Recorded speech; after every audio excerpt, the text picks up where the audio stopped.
This is Naked by the Future Farm, where entrepreneurship is stripped to its vulnerable core. Brought to you by Vladi and Nektarios Lolios. And remember to subscribe, follow, and rate Naked to help us share it with the world. Hi, everybody. Thanks for showing up. Hi, Nektarios. Hi, Vladi. Christmas coming. I have a little Christmas tree in the background, but I haven't switched it on, so it doesn't show in the image. I love Christmas decorations. I saw a Christmas tree today in Karachi. That's unusual. That was sweet and odd. Exactly. I remember when I used to live in Sydney, the first Christmas, I was walking into the office in December, and it was something like 35 degrees. And there was a big Christmas tree in the park, which was all right, but there was Santa Claus, people dressed as Santa Claus outside the department stores and just sweating buckets. And you felt so sorry for the guy. Oh, man. It is surreal. I had this conversation with my team here in Pakistan. I just asked this sort of, straightaway question. I was like, so what's happening around 24th, 25th in Pakistan?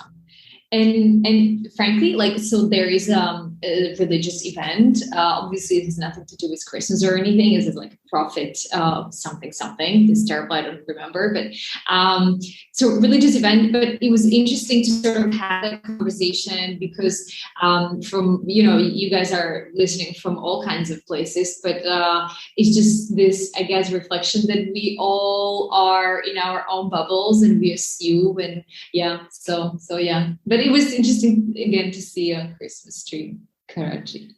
But there just a final, though. I mean, yeah. A final thought on that subject. I think our listeners should Google Christmas Japan and KFC. Okay. There's a tradition in Japan to actually eat KFC for a very silly reason, and you can actually book a table at KFC at Christmas Day because it gets so busy. I love the look on your face. On that cheery note, this is our Christmas episode, as in this is our episode where we want to look back at the year and share some thoughts. Sort of a year back episode. I know this is another tangential thought, but yesterday I was working on this guidelines for our feedback sessions with our team, and I came across this research which was really interesting, which said we shouldn't have a feedback sessions, but feed forward. And it was for all kinds of reasons. I really liked it, and it just reminded me now because we said it's a looking back, and people are like, don't go backwards, look forward. But anyhow, I think reflection is healthy. And so what we want to do with all of you now in this, whatever, half an hour-ish or whatever time we will take is to look back a little bit and highlight what we went through over the years, and maybe to nudge you guys as well to have a little pause and reflect on your year before we sort of turn the page. And it's so tangential episode. I was just about to ask you if you give yourself this New Year's, what's the word in English? Like when you resolutions? Resolutions. Do you do this? No, absolutely not. Yeah, same here. I used to joke in the past when people would come with their lists, I would always go, my resolutions are drink more, eat more, have more sex, and exercise less. Because I for me, it doesn't work like this. Because people but people work differently. I mean, people need that structure, right? For me, it just created a pressure that I would never lived up to. So, and the big change moments they didn't come on the 1st of January. They would come randomly because something triggered them. So I just give up on that. I like the reflection. I do anchor things on dates generally. That's how my brain works. So I can remember what happened on X date. And then I go, sometimes I would sit there and go, okay, where was I this day 5 years ago or 10 years ago? And sometimes I need to check in my calendar or I need to check in my diary or whatever. So I like those reflective moments because it also gives me a sense of progress. But it's still like interesting in what cycles we operate, right? I mean, they're fabricated cycles in a way. If you look on like people around the world in different communities and tribes, they don't have any sense of New Year and anything. But there's one more thing I want to share, which is sort of related, and it's a reflection. Just one. Yes, just one. I think so. I received this beautiful email from a friend, Erica Young, whom I'm saying hi in this way. And she does this, I think it's a beautiful habit. Maybe I mentioned it before, but she basically, as a way of reflection, she sends out an email. She has this email group. It's like her own personal newsletter, but it's not a newsletter. It's literally like an email, but she has this email sort of mail group. I made it to the list, which made me, good, but makes me feel good. Anyhow, what she does is she basically shares with us updates from her life in a sort of like, this has happened to me over a year. And her rationale and why I love the habit is that she studies these network effects and how do different relationships in your life impact your overall well-being. And she has her own podcast, Reliant Project, and I'll put it into the resources because it's really interesting for you guys actually to look into.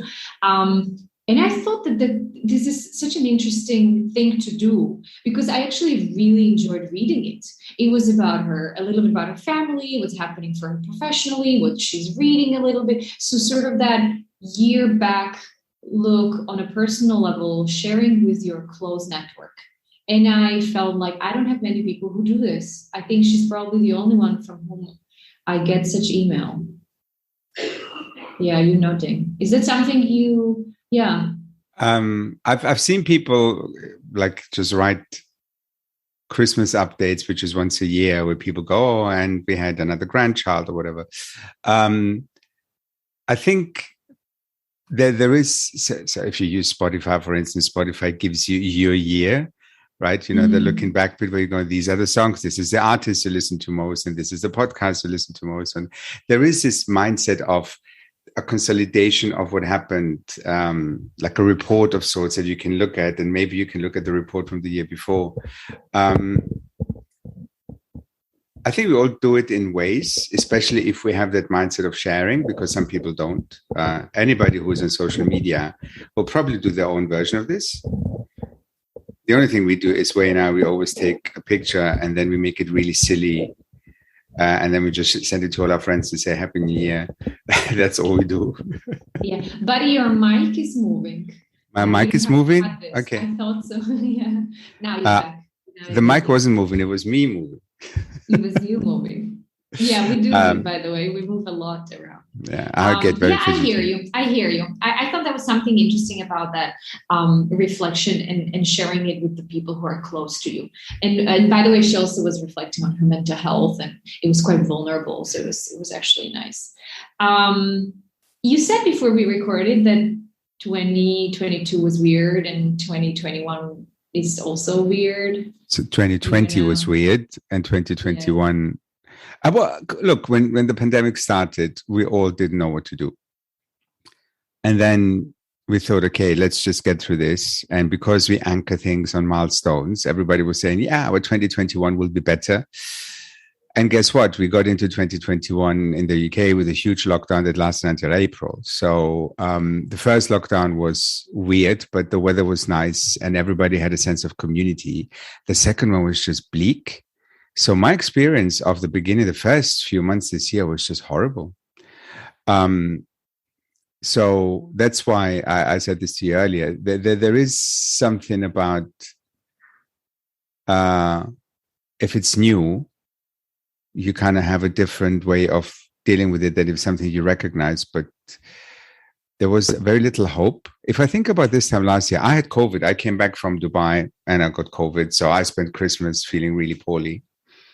I remember that. Yeah. And got into the new year with things can only get better kind of mindset.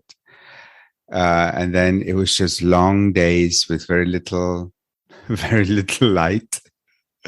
And it was draining. And I think I described it to somebody. It felt a little bit like this one long day where you go to sleep and wake up and go to sleep and wake up, but it's still the same day.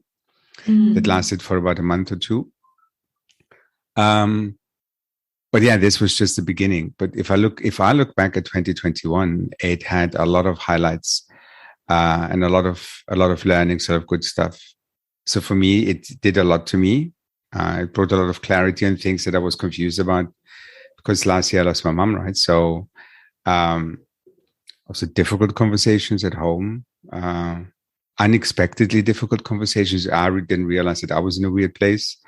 But also, yeah, we spoke to Jamie.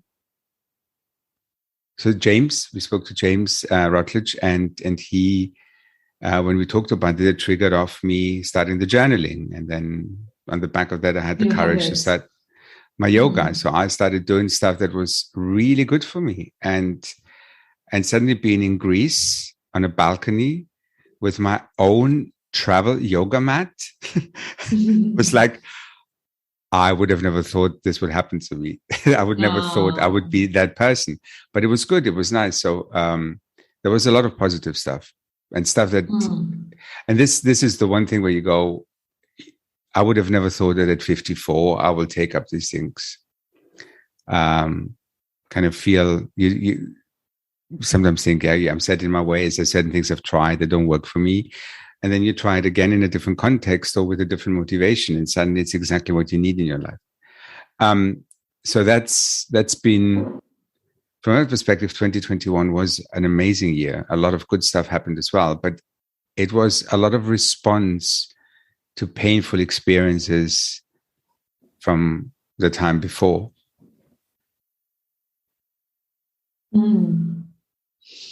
I hear you. What about you?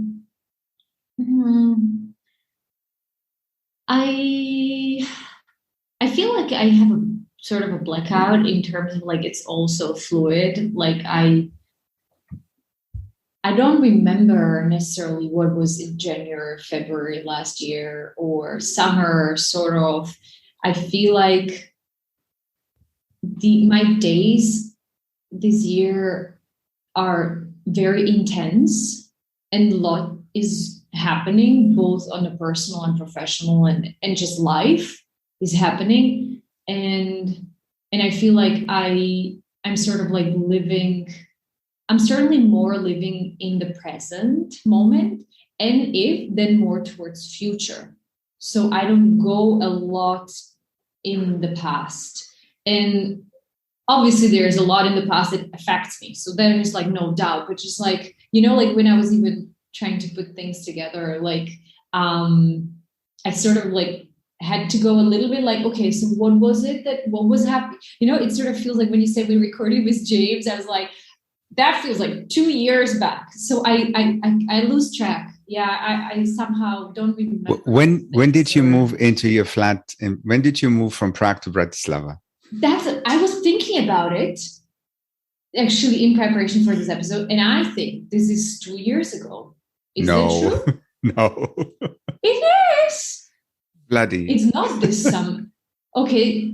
This is embarrassing. Is it longer? I think it's not longer. It must be then 2 years, buddy. Because anyhow, let's not bore the people listening, but basically that was a major move. But you see, that's what I'm saying. Like those things just happen to me, or no, they just don't. No, that was not true. They don't just happen. Like I practically also do things, and sometimes I track things, and things also happen. But I sort of lose track. But anyhow, I did look back a little bit. I think intensity is certainly that word that I would attach to my year. I would certainly attach a lot of learning and growth through the year. Lots of self-exploration. Sometimes I felt like to the level that I just needed to learn to pause and let go and just be like, I'm okay not having a therapy session this month, and it's okay. Like I don't have to go there, or feel like, you know what? I feel like actually I looked enough into my childhood experience. And that was maybe something I wanted to share. It's like I had therapy, which I was so grateful for. Actually, James, our guest, James Rutledge, recommended to me. So I think she also made it into one of our resources for you guys. And so this was a big gift for me this year. And we spent quite a lot of time looking backwards into the childhood and some of the trauma that we also explore on the podcast. And then I think what was really sort of a good feeling for me is that through the year, we moved from looking backwards into the childhood and being sort of like, what has happened there, to this is who I am today, and let's look forward, where it sort of starts moving towards coaching and what are the goals, where do you want to go, what's my authentic self, sort of what do I have to, what can I bring to this world, how can I serve, all of this, right? And that was really good feeling. It was sort of refreshing. It was, I can even now feel, it was like a light feeling. Like, I don't feel like I sorted everything, but I also felt like I don't have to sort and open all the doors and Pandora box. It's just all right. It felt like in a good place. So that was a big one. That was certainly a big one. I know you finished with your therapy, or you paused your therapy this year. I stopped. I don't call it finish. I just stopped because I felt I have enough support and also enough habits to keep going. But it's also after having had this roller coaster of 3 years or more of constant challenges, it was also okay to go, it's all right not to think about things for a while as well. As you said, I don't need to open that door, that kind of recognition, because you also need to recover from some of these things that are just heavier, that take it out on you, right? It takes a lot of energy. And it's interesting what you were saying about losing a sense of when did that happen. Since we talk a lot about self-reflection, since we want our listeners to kind of be aware that checking yourself matters, because that's the first way of how we can identify that something's off. I feel that for me, this is a good tool, looking back and going, were the moments where I felt weak? Were the moments where I felt something was off? And if I look back, there's a couple of things that are very clear to me that I want to just put on the table. The one is that I learned in 2021 more than ever before, than when there's something wrong wrong is not the right word, when something just doesn't feel right with your co-founders, you need to address it. And these things always bring you forward, because you if you have the right co-founders, you can work through this, right? So for me in 2021, we had that one dinner at your place where we got quite drunk, but we needed to clear the air because we just didn't have enough time to talk about stuff. And it wasn't fundamental things, but it was important, right? And I'm building this other business now, and we've been working on this for more than 6 months. And we've invested a lot of time on also having difficult conversations, because if you think that co-founder conflict or kind of the team dynamics are one of the main reasons why businesses fail, then it's important to invest time to address that, right? So for me, that was a big thing, that it might be uncomfortable, but you do this for a reason. And with the right people, you come out of this stronger. And it felt a bit like this when we had our chat, and I had my hangover the next day. The other big thing was when I had my wobble in July, that I was very public about, and I got a lot of feedback on, where I just posted that, okay, this is one of those moments where I had to practice what I preach and talk about the bad times where I was just struggling with my health, with my mental health. I was running on empty, and I did something I would have never done before, which is be very public about this when it happened, not afterwards. Said, I'm really struggling today. But also then taking time off there and then, saying, no, I'm not going to, I've canceled meetings. I stayed longer away from home, which I didn't realize would be the good thing, but I couldn't have just pushed through my meetings and traveled back. And what most importantly is, I will not let that situation happen again. I'm very aware of it now, to overcommit with meetings when I'm traveling. So I just do less, or I stay longer from the beginning, and therefore put in time for self-care and put in time for me time. That was a big thing. And again, it goes to, in my old life, I would have just sailed through it and have my, I don't know, 3 days in Dubai with 15 meetings and then come home and be recovering for a week, right? That sort of thing. Yeah. So, or we would even bring it to another level of glorifying that. You know what I mean? Like putting it out there to the world, but compensating through getting recognition or some sort of approval from outside. So I think it's a long way, buddy, to come from that place to being with yourself and really listening, right, to yourself. And then the next step is actually sharing that experience with the outside world. Yeah. I love what you said, that you use those moments or you remember those moments which are important to sort of give you some sort of a reflection or a learning, or you remember them for that specific thing. So I do have the same thing. I just don't have a date to it, but you sort of nudged me that, yeah, it's like this year certainly has been transformational. I mean, I can relate to the co-founder relationship. And so I feel less in our relationship, you and I and the Demon Future Farm, and I know you are absolutely right. We had that major moment in January, and I think we did really well, actually, although, there were some maybe small awkward moments and stuff, but I think it was overall a really awesome initiative that we did. But I think here in Pakistan with Naeem and Nadeem, I don't even know where to start, because the experience is so intense of building this business here, and we are trying to do it differently. This whole sort of emotional level rise up a lot in the relationship, and we are trying to work on it. And to be honest, even just this week, we had 2 exhausting days of working, especially on the relationship. I have to share this with you guys. We decoded a relationship agreement that we signed with principles we want to sort of commit to and respect in order to nurture this relationship. And there are things like putting ego aside in order to sort of nurture the relationship and the business and things.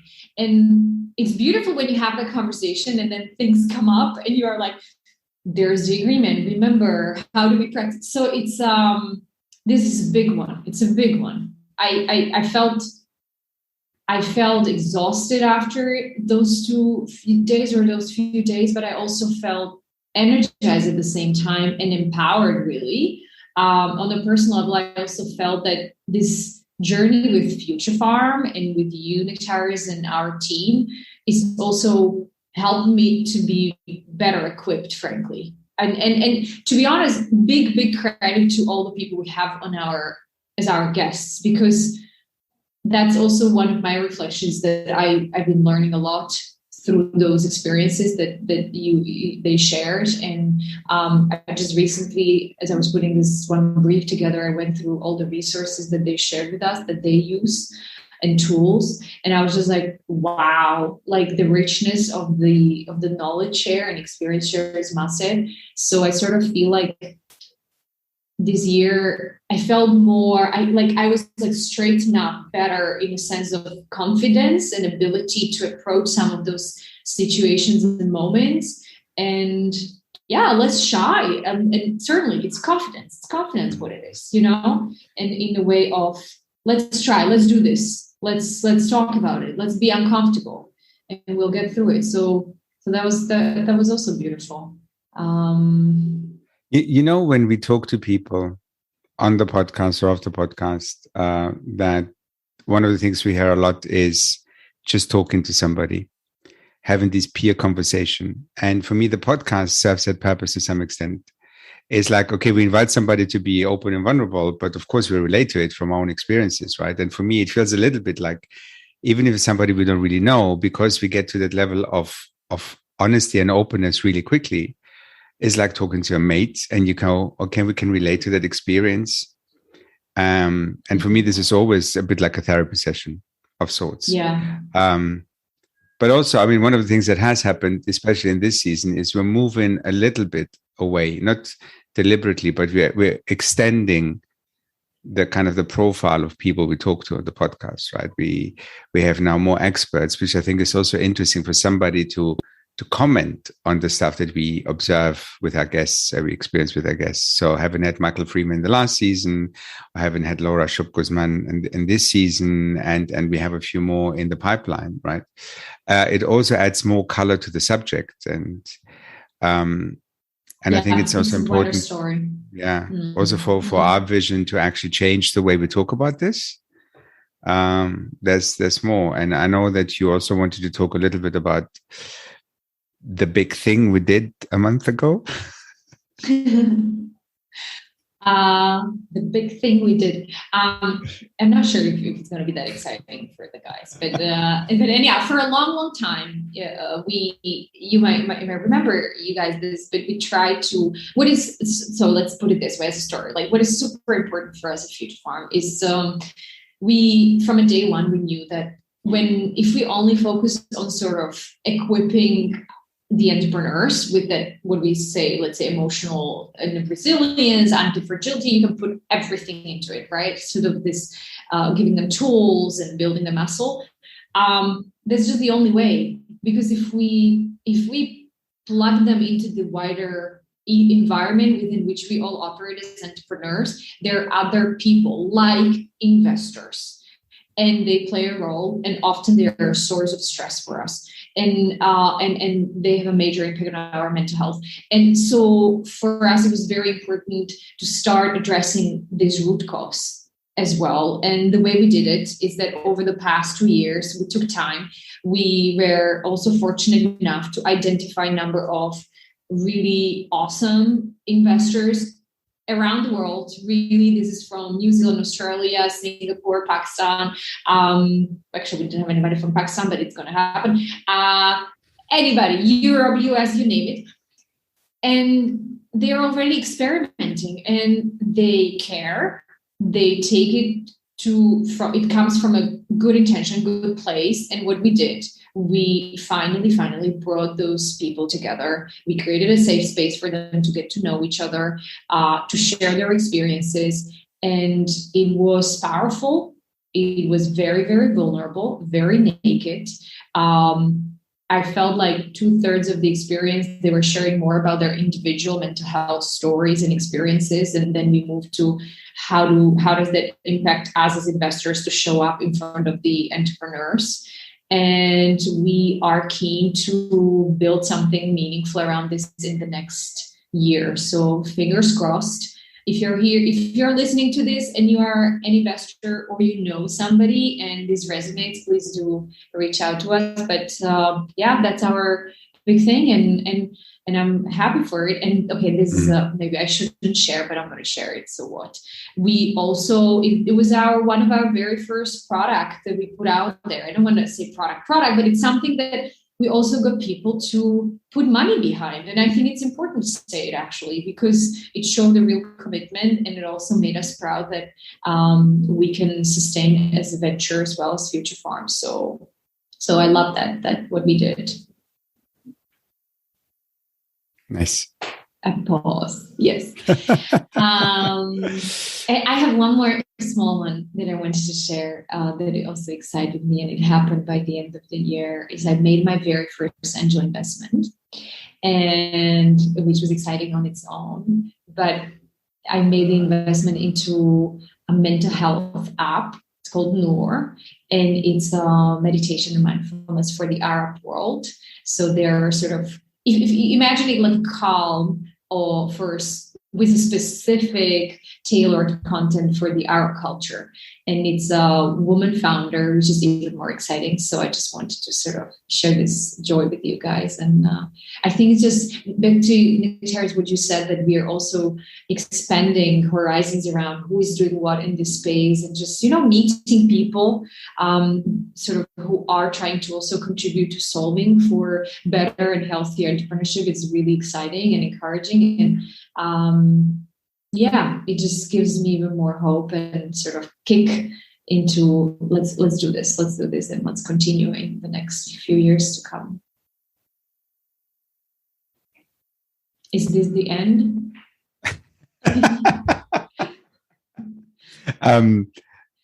Look, maybe in summary for me,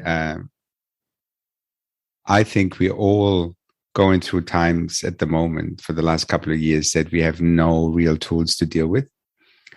And I'm learning to adapt to this. So it's been interesting to go, whatever's happening, let's just get through it. It's okay.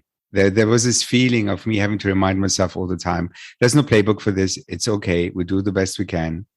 And learning to use this as a default setting. Well, I like predictability sometimes, right? Was not easy. But it comes with that kind of getting better at checking yourself to make sure it's actually okay and you're not tricking yourself into believing that. That's one thing. The other one is building that network of people that have permission to call you out on stuff. So having a partner can say, hey, what's up?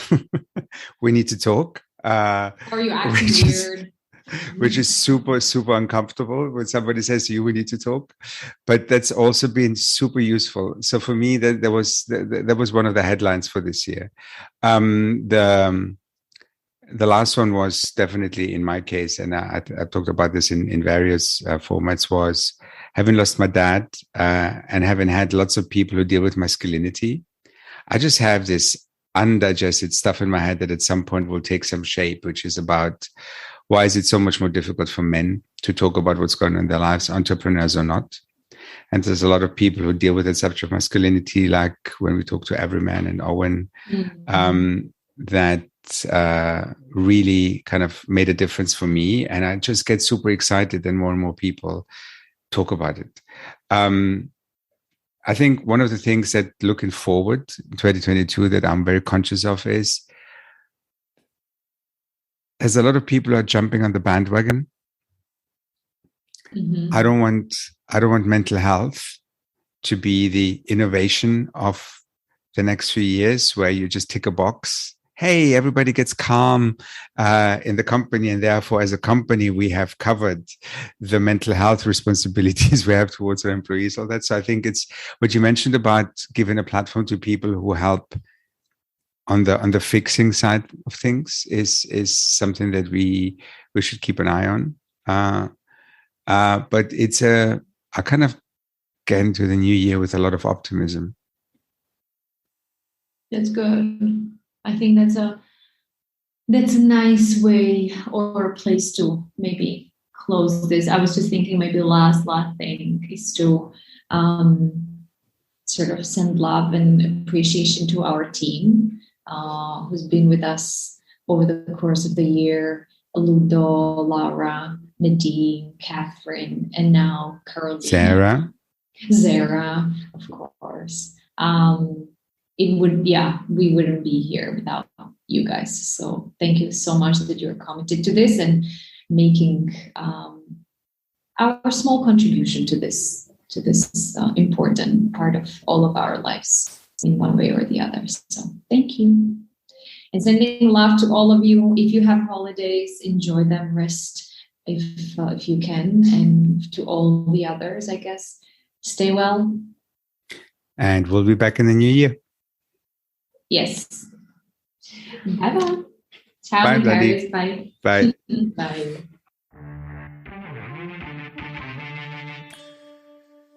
You've been listening to Naked by The Future Farm, where entrepreneurship is stripped to its vulnerable core. To learn more about our work, sign up to our newsletter or visit thefuturefarm.co, where you can also apply to be a Naked guest. Naked is produced by Dan Turgel and edited by Catherine Dworke. And remember, subscribe, follow and rate Naked to help share it with the world.